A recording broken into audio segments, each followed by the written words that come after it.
So, want to talk specifically today about Lionsgate. You're going to hear a lot about Lionsgate. That's the energy where every year around the 8th of August, Lionsgate comes in, and it is an energy where the Earth, the Sun, and Sirius align with Orion and come together. A lot of you will know Lionsgate. It's very familiar with the pyramids, and this happens, in alignment with the pyramids in Giza. It's a very, very mystical and spiritual time. I've in the past done events on Lionsgate, and they've always been really powerful. So, what I want to say to you about Lionsgate is it's an energy where you can manifest things, and it's an energy of power. It's an energy of source that will connect you to other realms, off planet energy, etc. Um, but a lot of times when you look at it in the media, it's kind of hyped up. A lot of influencers will use it as a way to get you to, clicks and clickbait and things like that. Lionsgate isn't just August 8th. It isn't a date. Lionsgate is the approaching of those alignments and then, of course, the moving away of those alignments. And that's in effect, like right now, we're in Lionsgate. It's July 26th through August 12th of every year. And so this year, especially, it's extremely powerful because we are going to have a new moon in Leo on August 4th, right in the middle of Lion's Gate. So that's going to be a beautiful manifestation. What you want to manifest with the new moon in Leo, which is happening on August 4th at 12 degrees. So if you have any planets at 12 degrees Leo, and we're going to get you guys to all download your free birth chart so you can follow along on the show. Leo is an energy, we know it's the lion, it's ruled by the sun, it's very powerful, it's fixed fire. So anything that is a fixed fire energy in Leo is very powerful. It's very magnetic, it's very charismatic. My ex-husband was a double Leo, so it was very much like that. He was had very engaging personality. But the opposite spectrum of that is Leos can be very self-centered. They can be a little bit demanding. They like the limelight. They're very validating. They want to have validation all the time. If you know anyone who's a Leo, they like to be petted and told they're wonderful. And when they don't have that energy, they will seek it elsewhere, or they will seek something that gives them validation. Leo is a sign of self-validation. Leo, wherever it falls in your chart, whatever house that's in, is the area of your chart where you are meant to bring something out into the world. Leo is an energy of, the king of the jungle. It wants to perform. It wants to be seen. It's spectator performance. It's an audience type of energy. So a lot of times when we're at Lionsgate time or a new moon in Leo, it's a good time to put yourself in front of people. It's a good time to do a presentation or make a video or do something where you become the presenter. And of course, Leo loves power. In this time of year, oftentimes you'll see power exchanges, power dramatics, things like that. As I said so many times before on the show, the ultimate lesson of Leo, the king of the jungle, is we don't rule by power. Might is not always right. Just because you're louder or stronger, or you can talk faster or run faster, or you're more powerful, doesn't mean you're right or you're the king. Love does. So the power of love is always greater than the love of power. And aren't we seeing that play out now in the United States with our political arena, right? I said it a few months ago when we were looking at the charts of Donald Trump and Joe Biden and the elections and the Democratic and Republican conventions. I said, this is a time when, truthfully, it's really not going to be about politics. If somebody can hustle up a lot of compassion and make the universe compassionate for them, they're probably going to win an election. So it's that compassion play with that beautiful heart of the lion. Leo energy, this new moon on the 4th, is also super good for stepping into your own agency, your own inner authority, and your own sovereignty. It means step out of living an external life, step out of the influences of other people, other things, media, familial relationships, our family of origin. Go into your true community. Go into your tribe, your soul tribe, right? This is Leo energy. It wants you to be colorful and creative and accepted. And that's an energy that we all could probably use a little more of. Leo also is about the creativity you use to run your life. And, what do I mean by that? Well, everyone has a creativity. And a lot of times when we say the word creativity, automatically what comes to mind is like a box of crayons, right? And that is very Leo. It's very colorful energy. But if you think about everything we do and every choice we make is creation, it's creativity. When we are in creation and we are in the action of creativity, we are in communion with Creator, the energy that created all of us. Whatever that is for you, whether it's God or Buddha or aliens or the waters or some kind of source energy, something created you. And when we are being creative, when we're lost in a space, whether that's, in our garden or cooking or, for me, it's writing, doing research in astrology, I'm just in my beautiful creative space and I'm allowing myself to flow free and have this beautiful passion that comes up inside me. When we're in that energy, we are in union with Creator. That's the energy that we have inside of us. That's our spark. That's our soul space. So with a new moon in Leo, we are meant to think about how we use that energy to run our life. What do we do in our life that gives us that source of creativity that truthfully is our liberation and freedom? It's our ability to be who we really are and be in love with that and be feeling strong in that and know that's our foundation.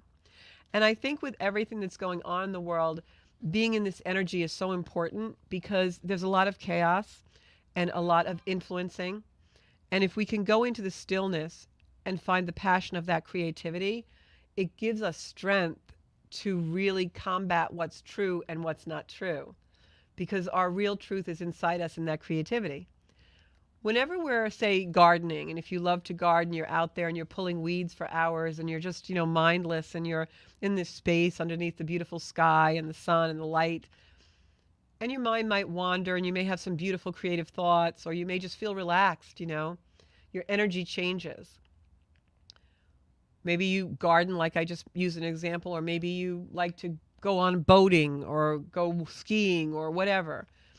But when you're in that energy, think about it. That energy is so truthful. It's so pure. It's so strong in, it's real. You know what's real. It grounds you in that. And we're living in a time now where we're ungrounded. We very easily become unbound. That's Neptune in the final degrees of Pisces, that unboundedness. Pisces is an energy of becoming unbound, unraveled. And when we're in that energy of creativity, of our soul space, it gives us the power of our own authority to know what's true and what's truthful. Because we're in a state of communion, of union with the power that created us, which is truth. If we go in that a little more each day, spend 10, 15 minutes in that beautiful place of soul, of our own energy, of our agency, our authority, what will happen is we expand love. Because that is a place of purity. It's a place where there is not conflict. There is not competition. There is not ill will. We're just with ourselves. We're feeling good. We're free flowing. And the more we spend even 10 or 15 minutes in energy like that daily and develop really a spiritual practice doing those things, the more we are equipped to go out into a world where we don't know what's true. We don't know what's real. Everything's just swirling around us. They want us to be fearful and panic. And what are we supposed to do with all this information, right? Constantly in a state of flux. But when we bring the energy of our own stillness, our own creation, our own creativity, and run our lives with that, then what is true and what truth is becomes really, really apparent to us. And that's the energy that we can utilize in this new moon. There's a lot of other energy going on that will support that I'm going to talk about in a minute as well. But that's really the crux of it and the core of it. We've got to develop some kind of spiritual practices where we are in an energy of our own soul space, our own groundedness, our own truth, and our own ability to see our own light and commune with what is real inside us. And take the external world away and be in the internal, our inner landscape. and keep bringing that energy forward in our lives, because that's how we should be running our lives. That's what we should be running on. Not news channels and bad food and craziness and name calling of people who are prominent in powerful positions, and we see not a lot of great examples of that higher energy. So while we can do that every day and just take that little bit of 10, 15 minutes of energy every day for ourselves, maybe that's even when you go to the gym for you. It's something, it's there. Expand on that, because then you will be so much more equipped. Because as this year keeps fluctuating, this year, 2024, up until the end, is going to be very, very intense. What I'm telling you is we are at, and I'm going to clip this video, because we are at July 29th, 2024, and I am telling you that very few things are going to be the same in our external world by the end of 2024. We're going to see a lot of major change, a tremendous amount of major change in our societal and in our political activities and in those paradigms. I am telling you that. Why am I saying that? Okay, I'm going to make this as simple as I can, because I know a lot of you follow astrology but don't go in deep in it, and that's fine. But I want you to understand. In December of 2020, we had what was known as the Great Conjunction. It was Jupiter, Saturn, and Pluto all coming together in the final degrees of Capricorn, headed for Aquarius. Pluto was going to stay in Capricorn for a little while longer, but Saturn and Jupiter were headed for Aquarius. That grand conjunction that happened, it was like a huge thing. You can go back and research it if you want. It like hadn't happened in 1,000 years. That ended energy that was in play for a long, long time, because those planets came together in that conjunction in Earth energy. And when Saturn and Jupiter left that conjunction and started to go into Aquarius, it was a seeding moment of our future. It was a seeding moment of our future in the societal and political paradigms that were in existence. This is going to be activated again. That point in time, that 0 degree of Aquarius, that futuristic energy, is now going to be activated for the next 2 years when Pluto goes into that degree and leaves Capricorn for the final time. It will be in Aquarius for 20 years, but because of retrogrades, it is going to go over that point of 0 Aquarius 3 times in the next 2025-2026 cycle. Every time it touches that point, you're going to see a major change. Pluto goes into Aquarius on November 19th, right after our elections in the United States and other things that are going on across the world. So right now, during this new moon on August 4th, Jupiter and Saturn square. Now remember, Jupiter, Saturn, and Pluto were all together in December of 2020, setting a seeding moment for major change of societal and political paradigms, structures, everything. That's why we've been seeing the world crumble. The square between Jupiter and Saturn, which is occurring now, is known as an opening square. It's taking the energy of that seeded moment from December of 2020 and now bringing it into its opening square. The opening square in astrology of a conjunction like this is that it's now testing what energy was seeded during that conjunction. So whatever happened in December of 2020, this is now going to repeat that energy and ask the question and test it. It's an opening square. It's going to ask, how far have you come? With all the stuff that was going on in December of 2020, we had COVID, we had the racial unsettling in our country, there were things going on across the globe, inflation started to be really rising, right? We had a change of power in the United States that January. All of these things were in play. How far have we come? The opening square is going to press that button again. It's all going to come back. Just today, 3 people told me they got COVID. I was like, I thought we were done with that. This is happening now, the square. Jupiter is at 17 degrees of Gemini. Saturn is at 17 degrees of Pisces in mutable signs. What are the issues going to be? Pertaining to whatever was going on December 20th in our personal lives, December 2020, and in the world 2020, now it comes back to push that button and ask us the same issues, but now it's regarding freedom. Personal freedom, liberation. How far have you come? How are you going to find your freedom? The next square, because remember I said this is going to happen now, this Jupiter Saturn square happens 3 times because of retrogrades. Saturn is retrograde right now.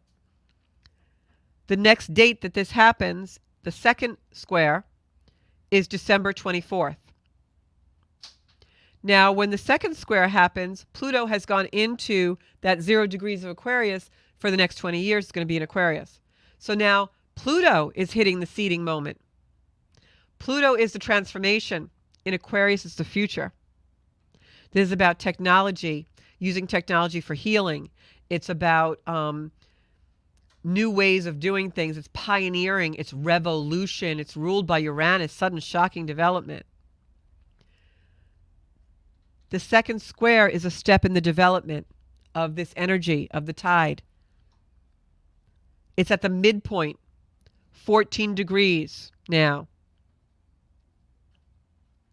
of Jupiter and Saturn in Pisces. 14 degrees Pisces, 14 degrees Jupiter in Gemini. Look and see if you have planets there. That's happening opposing my ascendant, which means that I'm going to have a lot of change in the way I appear to the world and who I am becoming. And I've been working on that even with these beautiful Zenkuda projects that we're doing. And then the third and final square is the completion of the Jupiter-Saturn energy. It's not the completion of that Uranus, Pluto, Jupiter grand conjunction from 2020. That energy is going to be with us a long time. But it's now the culmination of these squares, which is a conversation of tension. So now in June 15th of 2025, it's the completion. That's why I say right now, as we approach that August mark where this is all happening, the first opening square is August 16th. The world's going to get a jolt and the energy is going to start going. And then again on December 24th, Christmas Eve, and then June 15th, 2025, boom, boom, boom. I guarantee you the world's going to be really different by December, by next June, and your personal life's going to be really different. So the questions are, how far have you come? What are you doing to live in your own authority and your own agency? How are you reaching your full potential as a human being with humanity, living your soul's potential? What needs to end? What needs to complete? Where in your life can you come into a space where now the things that have been revolving and revolving and revolving in your life, the themes, the things that you have the inability so far to change, where can you find the ability to change them and evolve them instead of revolving around them and revolving around them? You know, maybe it's things with your family of origin. Maybe you need to step out of that energy for a while so that you can go back to it with a different set of energetic frequency. I had to do that in my own life, you know.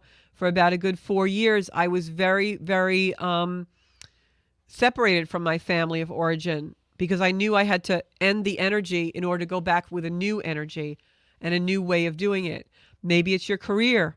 Maybe you need to step out from behind something that is restricting you in a way career-wise. Maybe it's your religion and your beliefs. Maybe it is something that has been making you diminished in your life and not feel like you are able to do your full potential. But whatever it is, it really came into play in December of 2020 or around that time. And now it's been rearing its ugly head ever since, and you need to do it. It could also be projects that you were enlightened at that time. I remember watching that beautiful conjunction with my telescope down by our local bay with a very, very good friend of mine. And I remember feeling the energy that night and knowing that I was going to be stepping into my soul's potential and take Zenkuda and my content and build a community that I really wanted to use to change the world and change my own way that I see the world and myself, and be able to step into my own authority and do the work I was brought to this planet and incarnated to do. Not in a grand gesture like I'm anything special, but just making sure my life is well used. coming from a place of love whenever possible and not being manipulated into a fear-based mentality.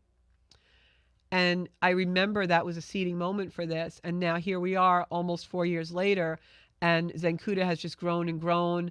I'm doing readings for people all over the world. And I have even been able to step into a place where I've been able to be mentored by people that I didn't even know in 2020 and learn some of their spirituality and their belief systems and incorporate it into what's true for me. And so I can honestly say that in the last 4 years, I've done a tremendous amount of evolution and just like activity. Like when I look back at the last 4 years, so much has happened. It's been really, really interesting. And I really would love to hear your stories, because I will bet anything that many of you have had the same type of things happening for you. And it's just such a beautiful, beautiful place to be. So take this energy of the new moon. August is going to bring up all of the December 2020 energy that we had going on in our lives. Maybe there was something significant that happened for you, or maybe it was just like a little moment of enlightenment. But take that energy and use it to propel your life forward on a trajectory that's really meaningful for you. Because I think that's where we're all at, is we need to step into things that are meaningful for us and step out of the things that aren't meaningful anymore. And maybe that's something completely different than what it would have been 4 years ago. The other major thing that I wanted to talk about was there will be conflict in August, a lot of what is true and what is not true. The media energy is just going to go through the roof. It's going to become almost like a percolator. And that's why I think it's so important for us to do our spiritual practices and have that beautiful energy of our foundation, our soul space. But the two things that are going to add to that are, number one, we have Venus in Virgo for the month. And Venus in Virgo, we have a lot of Virgo energy this month. And Venus in Virgo is an energy of perfection and imperfection. So what Venus in Virgo is going to do is make us want the truth, want things to be perfect, and get a little agitated when they're not. Virgo energy is hypercritical. It's the way we even speak to ourselves hypercritically. Virgo energy is really meant to teach us our competency through loss. Typical Virgo energy is you have a loss in your life of a person or a thing or an illusion. You suddenly see someone for what they are. And in that moment, something inside you maybe just kind of like dies a little bit, or something inside you just like, it's like, wow, I really see the light now. I never saw this before. And how many of us have had so many moments like that in our life? And that's a loss, right? It's like a loss of innocence. But it happens to bring us to our competence. That loss of innocence brings us to our liberation eventually, because the illusion is no longer there. That's Virgo. Virgo is competence through loss. We have to find our way. We have to pull ourselves up by the bootstraps, or realize, wow, I've been looking for something or depending on something that really never was. It was always just something I kind of thought was there, or I believed in, or I never thought this was going to happen, but it did. And you know what? In the long run, it's better, because now I know my own competency. That's Virgo energy. And this month, that's going to come into play with Venus in Virgo. So it can make us very hypercritical, because when we're in illusion, our inner self is trying to tell us that's not really true. Look at this, this is, and it keeps poking us. And sometimes when we resist it, that's where our criticism comes in. It's like, you have a crack in the driveway, but you want a beautiful driveway. But every day you go to get in the car and you look at that crack and you're like, damn, this driveway, why is that cracking? Why is that cracking? But it's really a beautiful driveway. Well, no, it's not. It's got a crack. You got to look at it. And the universe is going to keep making you hypercritical about it, because it's trying to tell you something. The other reason why there's a lot of Virgo energy right now is because Mercury goes retrograde right near this new moon in Leo. And Mercury retrograde is in Virgo. So there's a lot of Virgo energy, but there's also this Mercury retrograde. It's super powerful, because Mercury retrograde in Virgo is ruled by Mercury. So now it's in a home sign where it's super powerful, retrograded. And also we've got Jupiter which is a planet that expands everything, in Gemini, which is ruled by Mercury. So they're speaking to each other. So it's like a triple whammy of Mercury energy and Mercury's retrograde. So the conversation that's happening in the sky is, let's make everything glitchy. Let's make everyone hypercritical. Let's make everything a delay, doing it twice, a do-over, right? Because Jupiter in Gemini is duality, is doing everything 2 times. So this month is going to be a little bit annoying. And you don't be surprised if you end up going back to the drawing board a lot and redoing and recycling and reinventing. Why does the universe bring us this energy? The universe brings us this energy so that we pay attention. When things get really glitchy, or I had so many computer problems this weekend, I couldn't even begin to tell you guys. Like literally, I had to learn 11 new forms for my business and do a presentation on them. And my printer took a crap, and my internet went out. So I just said, okay, I can stamp my feet and whine and cry and throw myself on the floor, which I really felt like doing. But instead I was like, okay, use the phone as a hotspot and call Amazon same day delivery and get a damn printer. So that's what Mercury retrograde and this energy wants from us. It wants us to dig in, be logical. Mercury is a very mercurial, logical planet. It wants us to focus so that when the glitch comes, we're prepared. Check the travel things twice. Check the computer's working. Make sure it's plugged in. Make sure your batteries are charged, etc. The other thing with Venus in Virgo is there's a great time, believe it or not, to focus on health. Go back to the gym, your well-being, do all your doctor's appointment, start a fitness regimen, because Venus in Virgo will be very focused on your health.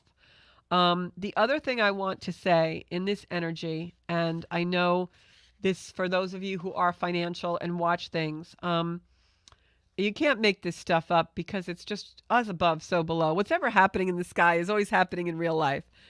So one of the things that's happening right now is before Venus goes into Virgo, which will do more towards the middle of the month, right now Venus is in Leo. And it's squaring Uranus in Taurus. Now, I know that sounds like Chinese to some of you, but what it means basically is it's a conversation of tension between fixed energy. And Taurus energy is being aspected by Mars right now.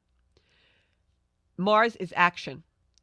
And when I read the chart and I see this, Venus in the final degrees of Leo headed to Virgo, squaring Uranus in Taurus, fixed energy. This is banking. It's currency. And believe it or not, folks, it's precious metals. And so this being aspected by Mars is almost like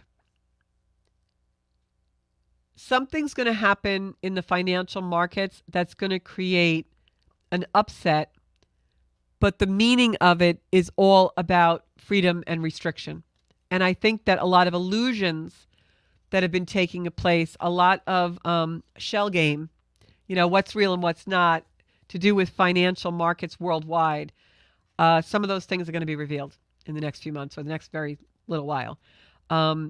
It's about our relationship with money also, and what we think is valuable and what is really valuable. This is almost like Mercury, especially when it's retrograded and this powerfully retrograded, with this energy of Venus squaring Uranus and currency and banking and precious metals and Mars action. This is Mercury the trickster. This is an energy of what you see is not what you get. What you thought was never that. And the things that you thought were stability are like quicksand.